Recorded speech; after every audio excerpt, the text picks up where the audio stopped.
Hello friends, मैं हूं सुदर्शन प्रकाश और आप देख रहे हैं यूट्यूब चैनल गुरु चकाचक। दोस्तों, क्या आप एक स्टेबल और हाई पेइंग करियर की तलाश में हैं? क्या आप चाहते हैं कि आपकी नौकरी एक प्रतिष्ठित बैंक में हो जहां अच्छी सैलरी के साथ साथ जॉब सिक्योरिटी भी मिले?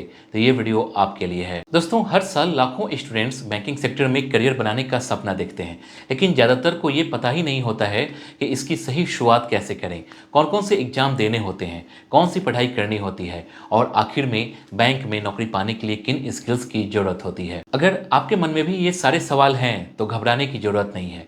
इस वीडियो में हम आपको बैंकिंग सेक्टर में जाने का पूरा रोड मैप देंगे, वो भी स्टेप बाय स्टेप। दोस्तों, इस वीडियो में आप जानेंगे क्वालिफिकेशन क्या होनी चाहिए, नौकरियों के टाइप्स क्या हैं, कौन कौन से एग्जाम देने होते हैं, परीक्षा की तैयारी कैसे करें, प्राइवेट बैंक में नौकरी कैसे मिलेगी, बैंकर को सैलरी कितनी मिलती है।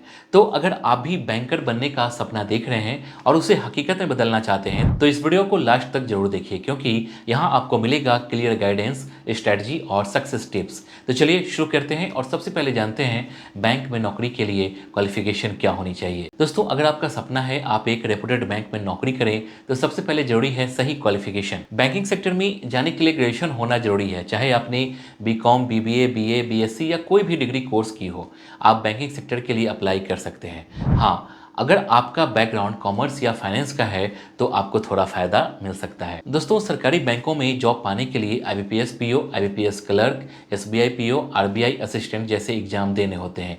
वहीं प्राइवेट बैंक में कम्युनिकेशन स्किल्स, बैंकिंग नॉलेज और एक्सपीरियंस पर ज़्यादा ध्यान दिया जाता है। इसके अलावा जेएआईआईबी, सीएआईआईबी जैसे सर्टिफिकेशन करने से आपको और बेहतर मौके मिल सकते हैं। इसके बाद जानेंगे बैंकिंग सेक्टर में नौकरियों के टाइप्स क्या हैं।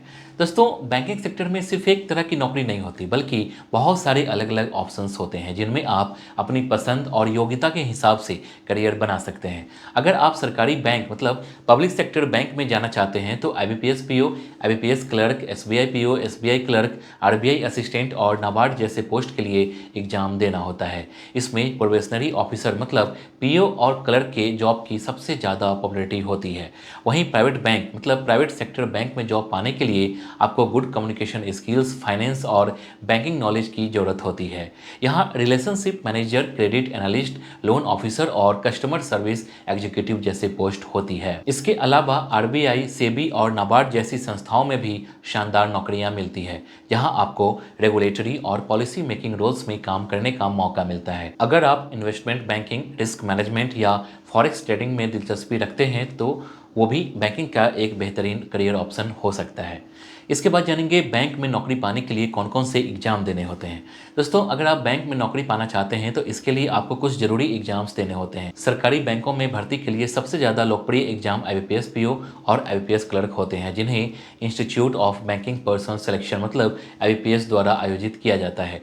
यह परीक्षा सरकारी बैंकों में प्रोबेशनरी ऑफिसर और क्लर्क बनने के लिए होती है। इसके अलावा अगर आप स्टेट बैंक ऑफ इंडिया मतलब एसबीआई में नौकरी करना चाहते हैं तो आपको एसबीआई पीओ और एसबीआई क्लर्क का एग्जाम देना होगा। अगर आपका सपना भारतीय रिजर्व बैंक मतलब आरबीआई में काम करने का है तो आपको आरबीआई असिस्टेंट और आरबीआई ग्रेड बी ऑफिसर का एग्जाम देना होगा। इनमें आरबीआई ग्रेड बी की पोस्ट सबसे प्रतिष्ठित मानी जाती है, क्योंकि इसमें सैलरी और ग्रोथ दोनों ही बेहतरीन होते हैं। दोस्तों, इसके अलावा ग्रामीण बैंकों में भी नौकरी के लिए आईबीपीएस, आरआरबी ऑफिसर, स्केल 1 और ऑफिस असिस्टेंट जैसे एग्जाम्स होते हैं। दोस्तों, जो कैंडिडेट स्पेशलिस्ट बैंकिंग में जाना चाहते हैं उनके लिए आईबीपीएस एसओ मतलब स्पेशलिस्ट ऑफिसर का एग्जाम होता है, जिनमें IT officer, marketing officer, HR officer और लॉ ऑफिसर जैसी पोस्ट होती है। अगर आप प्राइवेट बैंक में जाना चाहते हैं तो वहाँ सीधा इंटरव्यू और अनुभव के आधार पर भर्ती होती है। इसके बाद जानेंगे बैंक की परीक्षा की तैयारी कैसे करें। दोस्तों, बैंक के एग्जाम की तैयारी के लिए सबसे पहले यह समझना जरूरी है कि एग्जाम में कौन कौन से टॉपिक्स आते हैं और किन चीज़ों पर ज़्यादा फोकस करना चाहिए। दोस्तों, आमतौर पर बैंकिंग एग्जाम में reasoning ability, quantitative aptitude, English language, general awareness और कंप्यूटर नॉलेज जैसे सेक्शन होते हैं। इसलिए सबसे पहले सिलेबस अच्छे से समझिए और उसी के हिसाब से अपनी स्ट्रेटजी बनाइए। दोस्तों, तैयारी स्टार्ट करने के लिए एक अच्छा स्टडी प्लान बनाइए और हर दिन एक फिक्स टाइम पर पढ़ाई कीजिए। मैथ्स और रीजनिंग को मजबूत बनाने के लिए डेली प्रैक्टिस करते हुए और आसान से मुश्किल सवालों की तरफ बढ़िए। इंग्लिश सेक्शन के लिए अखबार पढ़ते रहें, नए वर्ड्स के मीनिंग को समझिए और ग्रामर पर ध्यान दीजिए।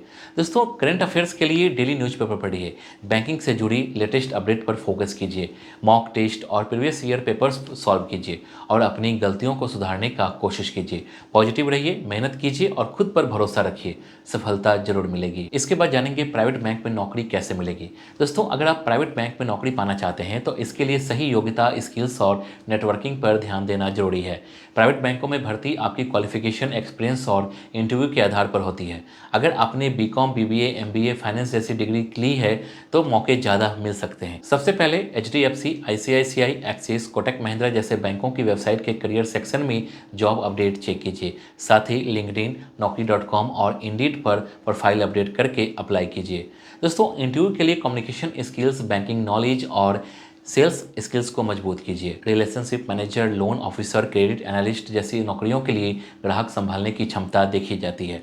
अगर बैंकिंग एक्सपीरियंस नहीं है तो जेएआईआईबी, सीएआईआईबी जैसे कोर्स कीजिए। सही नौकरी और नेटवर्किंग से नौकरी मिलना आसान हो जाएगा। इसके बाद जानेंगे बैंकर को सैलरी कितनी मिलती है। दोस्तों, बैंकर की सैलरी कई चीज़ों पर डिपेंड करते हैं, जैसे कि बैंक सरकारी है या प्राइवेट, आपकी पोस्ट क्या है और एक्सपीरियंस कितना है। सरकारी बैंकों में सैलरी फिक्स होती है और साथ में महंगाई भत्ता, हाउस रेंट, अलाउंस, मेडिकल और कई दूसरे बेनिफिट्स भी मिलते हैं। वहीं प्राइवेट बैंकों में सैलरी परफॉर्मेंस और एक्सपीरियंस के हिसाब से तय होती है। दोस्तों, अगर सरकारी बैंक की बात करें तो आईपीएस पीओ और एसबीआई पीओ की शुरुआती सैलरी करीब 50,000 से 60,000 रुपये के बीच होती है, जो टाइम के साथ बढ़ती जाती है। क्लर्क की सैलरी 30,000 से 35,000 रुपये होती है। वहीं आरबीआई ग्रेड बी ऑफिसर की सैलरी 80,000 से 1 लाख रुपए तक हो सकती है। दोस्तों, प्राइवेट बैंकों में फ्रेशर्स को करीब 25,000 से 40,000 रुपए मिलते हैं, लेकिन अगर आप रिलेशनशिप मैनेजर, क्रेडिट एनालिस्ट या किसी सीनियर पोस्ट पर हैं तो आपकी सैलरी लाखों में जा सकती है। इसके बाद जानेंगे बैंकिंग में करियर के फायदे क्या हैं। दोस्तों, बैंकिंग में करियर बनाने के कई फायदे हैं। खासकर अगर आप एक स्टेबल और रिस्पेक्टेड जॉब चाहते हैं तो सबसे बड़ा फायदा जॉब सिक्योरिटी है, खासकर गवर्नमेंट बैंक्स में जहां जॉब पक्की होती है और सैलरी टाइम पर मिलती है। दोस्तों, सैलरी एंड ग्रोथ भी बैंकिंग सेक्टर का बड़ा प्लस पॉइंट है। आईपीएस पीओ, एसबीआई पीओ जैसे पोस्ट पर स्टार्टिंग सैलरी ही 50,000 से 60,000 रुपए के आसपास होती है और एक्सपीरियंस के साथ यह लाखों में भी जा सकती है। दोस्तों, प्राइवेट बैंक में भी अगर आपकी परफॉर्मेंस अच्छी है तो क्विक प्रमोशन और हाई सैलरी के चांस ज़्यादा होते हैं। दोस्तों, बैंकिंग में वर्क लाइफ बैलेंस भी अच्छा रहता है, खासकर गवर्नमेंट बैंक में जहां फिक्स टाइमिंग और हॉलीडेज मिलती है। इसके अलावा लोन्स, इंश्योरेंस और इन्वेस्टमेंट की नॉलेज भी मिलती है, जिससे आप अपने पैसों को भी अच्छे से मैनेज कर सकते हैं। फॉरेन बैंक में जाने का भी मौका मिल सकता है। अगर आप एक सिक्योर और हाई पेइंग और रेपुटेड करियर चाहते हैं तो बैंकिंग बढ़िया ऑप्शन हो सकता है। तो दोस्तों, इस वीडियो के लिए बस इतना ही। उम्मीद करता हूं कि यह वीडियो आपको पसंद आई होगी। पसंद आई तो वीडियो को लाइक और चैनल को सब्सक्राइब जरूर कीजिए। अगर आपके पास कोई सवाल है या आप किसी खास विषय पर वीडियो चाहते हैं तो नीचे कमेंट बॉक्स में जरूर बताइए। Thank you.